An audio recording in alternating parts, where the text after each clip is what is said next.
Empezamos. Vamos entonces a la página 86 de nuestro módulo de ciencias, curso de química, la historia de la tabla periódica. Les mencionaba hace unos instantes de que el hombre siempre ha intentado clasificar a los elementos de acuerdo a algunas características. El primer intento para clasificar a los elementos se dio en los años 1300, 1400, en donde se clasificaban los elementos químicos que se conocían en esa época en dos, en los positivos o negativos, así de simple.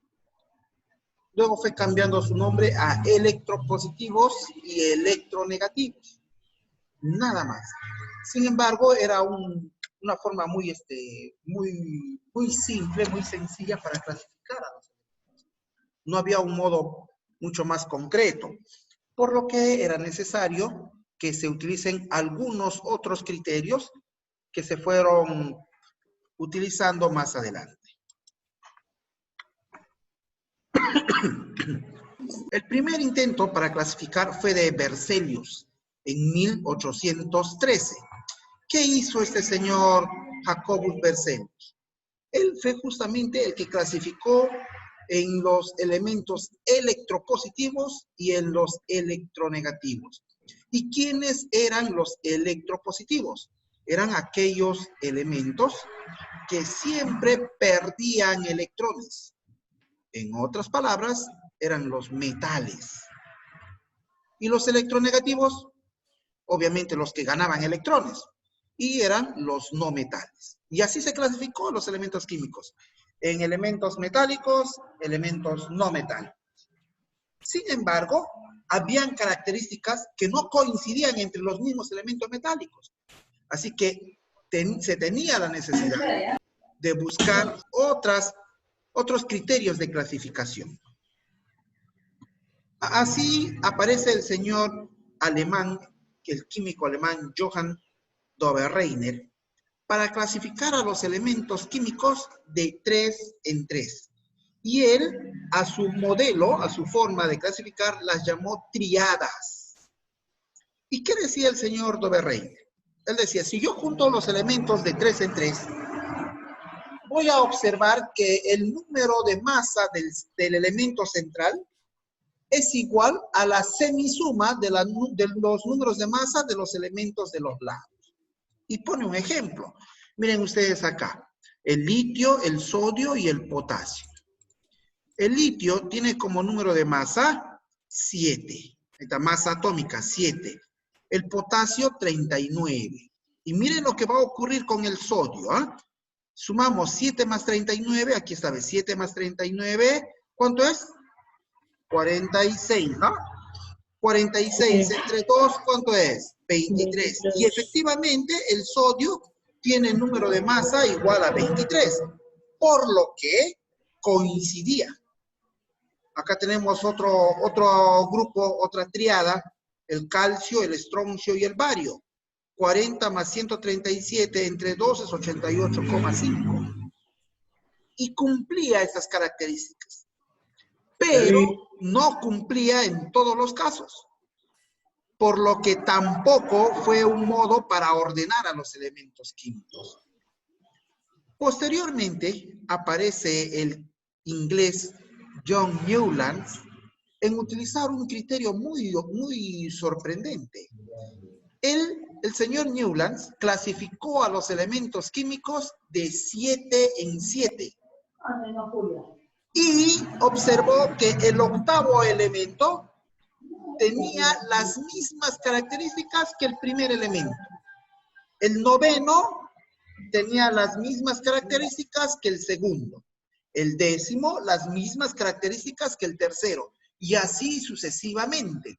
Por lo que John Newlands llamó a su forma de clasificar estos elementos ley de las octavas. Como él puso esta opción de ponerlo como ley de las octavas, generalmente las personas, los alumnos se equivocan y dicen, a ver, Newlands clasificó los elementos de 8 en 8 en la ley de las octavas. No, no es cierto, es falso. En la ley de las octavas se clasificó ¿de cuánto? De 7 en 7. ¿Y por qué tiene ese nombre entonces ley de las octavas? Porque el octavo elemento tenía las mismas características que el primer elemento. Y se cumple. Ojo, miren, el litio, berilio, boro, carbono, nitrógeno, oxígeno, flúor, sodio, magnesio, aluminio. El sodio, que es el octavo elemento, tiene las mismas características que el litio, que es el primer elemento. El magnesio, que el berilio. El aluminio, que el boro. Y así sucesivamente. Pero había un problema. En la época de Newlands y en la época de Mendeleev, que es el que vamos a ver a continuación, se conocían solo algunos elementos químicos. Por ejemplo, se conocía el primero, el segundo, el tercero, se conocía el décimo, no se conocía el onceavo y te pasabas de frente al 12. Y ahí había un problema. Cuando se intentaba clasificar de acuerdo a la ley de las octavas, el 12 venía a ocupar la posición del 11 y ya no tenía las mismas características. Entonces, ¿qué ocurrió? Decían, ya no es cierto. No sirve la ley de las octavas porque no cumple acá. Para que sea una ley tiene que cumplir en todos los elementos. Por lo tanto, tenían la necesidad, los químicos de la época, de hacer otra forma de clasificar los elementos, de buscar otro método. Y así aparece el químico ruso Dmitri Mendeleev. ¿Qué hizo este señor Mendeleev? Él hizo algo muy interesante. Se basó en la clasificación de Newlands, pero, él dejó el espacio vacío para el elemento 11, que no se conocía. Le dejó el espacio vacío y puso el elemento 12, el 13, el 14, el 17 tampoco se conocía, le dejó un espacio y siguió avanzando, siguió avanzando. Ese es el aporte de Mendeleev. ¿Qué hizo en otras palabras? Ubicó los elementos conocidos y los que todavía no se habían descubierto, él le dejó ahí un espacio vacío. Y dijo, tranquilos, déjenlo ahí. En algún momento se van a descubrir esos elementos químicos, los vamos a poner acá, por lo tanto, ese debe ser su lugar. Y así vamos a seguir clasificando. Al hacer esa clasificación Mendeleev, todos los elementos cuadraban en sus características, en sus propiedades físicas, químicas. Por ese motivo, Mendeleev es considerado como el padre de la tabla periódica. ¿Sí? No se olviden, ¿ah? Él los clasificó en filas y en columnas. Y miren acá lo que dice. Esta clasificación es conocida como la tabla periódica corta porque tenía 8 grupos y 12 filas. Nosotros sabemos que ahora tiene 16 grupos y 17 filas, ¿no? Al dejar ciertos casilleros vacíos, predijo la existencia de nuevos elementos y sus propiedades físicas y químicas, como el escandio, el galio y el germanio. ¿Ven? En la época de Mendeleev no se había descubierto todavía el germanio, pero él le dejó el espacio para que más adelante lo puedan encontrar y ubicar. Basándose en el trabajo de Mendeleev, el señor Henry Moseley, él le da la estructura que nosotros conocemos en la actualidad a la tabla periódica. El problema es que Moseley murió muy joven. Él no pudo terminar todo su modelo de tabla periódica. ¿Qué ocurrió? Uno de sus alumnos, Alfred Werner, un químico suizo, continuó el trabajo de Moseley para dar la forma característica que tiene hoy la tabla periódica.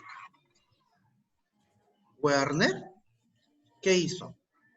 Ordenó a los elementos en filas, en columnas, en grupos y en familias. Así tenemos nosotros que existen 2 grupos en la tabla periódica. Los elementos del grupo A y los elementos del grupo B.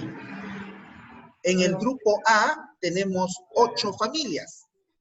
Se llaman 1A, 2A, 3A, 4A, hasta 8A. El grupo 1A se llama alcalinos, el 2A alcalinos térreos, el 3A poroides, 4A carbonoides, el 5A nitrogenoides, el 6A halógenos, el 7A anfígenos y el 8A gases nobles. El 6 no es calcógenos. Sí, Calcógenos. sí, o anfígenos, sí. También recibe ese nombre. Ahí está en su tabla periódica. Debe decirles ahí, ¿ya? Luego, los elementos, muy bien, Manuel. Los elementos del grupo B también tienen 8 familias, pero sorprendentemente empieza con el grupo 3B. ¿Y por qué empieza con el grupo 3B? Luego más adelante les voy a demostrar por qué empieza, ¿ya? La familia 3B se llama familia del escandio, familia del titanio, y así sucesivamente, todo de acuerdo al primer elemento que va formando en cada grupo. ¿Se entendió, chicos? ¿Sí? Ahora, Sí, profesor. Werner también hizo una clasificación horizontal de acuerdo a los periodos. ¿Y hay cuántos periodos hay en su tabla periódica? Observen. ¿Cuántos periodos? Emanuel. 7. Muy bien, Ariana. 7 periodos. ¿Y qué significa cada periodo? Cada periodo significa un nivel de energía.